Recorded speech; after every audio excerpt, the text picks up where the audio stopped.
Let's start with the obvious. September 23rd came and we're still here.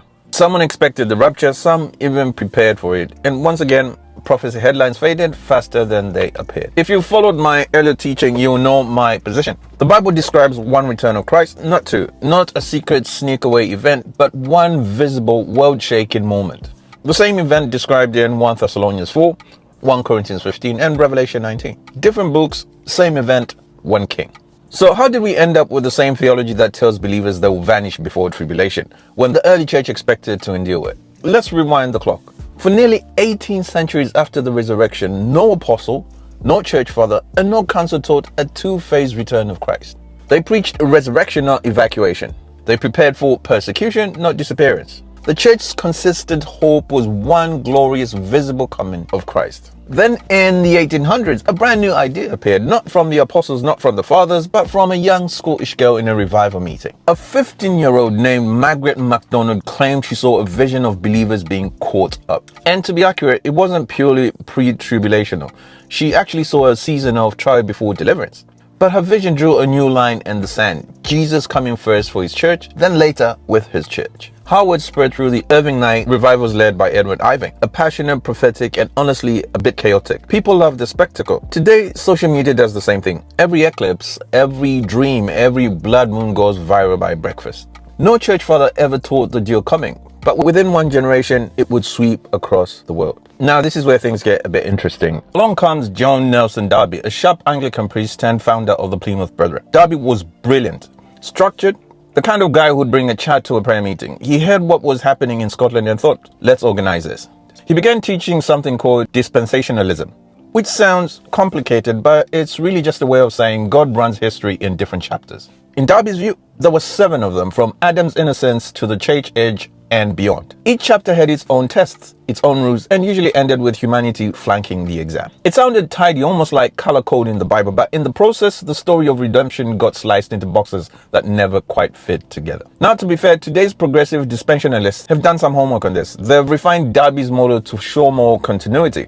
One unfolding plan of grace, not 7 different ways to get saved. So credit where it's due, the conversation has matured. Still, Darby's version caught fire because it made prophecy feel like a map, a spiritual GPS for the end times. And people love timelines, they hate mystery. And Darby gave them both, a mystery neatly labeled with dates. Meanwhile, in America, William Miller predicted Christ's return for October the 22nd, 1844. Followers sold homes, quit jobs, and waited on hilltops.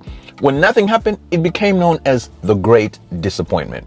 Many abandoned faith, others reinterpreted the failure, birthing new movements like the Seventh-day Adventists. So fast forward to September 2025, different century, same heartbreak.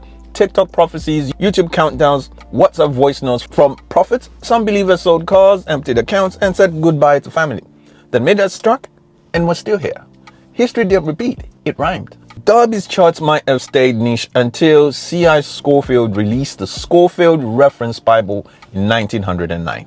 For the first time, Darby's theology sat right beside the sacred text. People read the Bible and the commentary as one continuous revelation. And the results were huge. Over 10 million copies sold. Bible colleges taught from it, pastors preached from it, and before long, Darby's framework became evangelical common sense. But here's the caution. Reference Bibles aren't neutral. They reflect the theology of their editors. For example, Scofield Bible, dispensationalists, separating Israel and the church.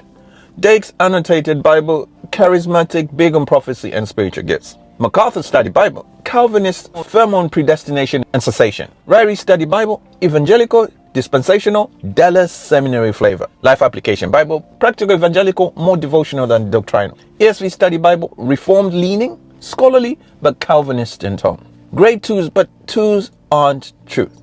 The guides, not gospel. So read them, but read them with discernment. That's how Rapture theology spread, not by apostolic revelation, by annotation distribution. Seminaries trained on Scofield, pastors copied Scofield, congregations assumed it was scripture.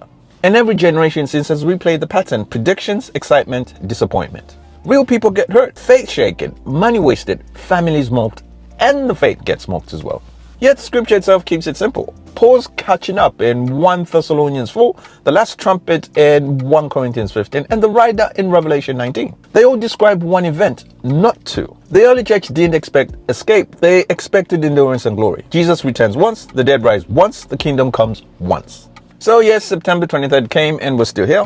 Maybe that's mercy, maybe God allowed another failed countdown to reset our focus. Because good, sincere believers see this topic differently. Some read prophecy literally, others symbolically. But our unity isn't the timeline, it's the triumph. The church's hope was never to vanish, it's to stand, to overcome, to see the Lord descend in power and glory. Because the true blessed hope isn't disappearing, it's His appearing. Anyway guys, thank you for listening, and I'll see you soon. Bye. God bless.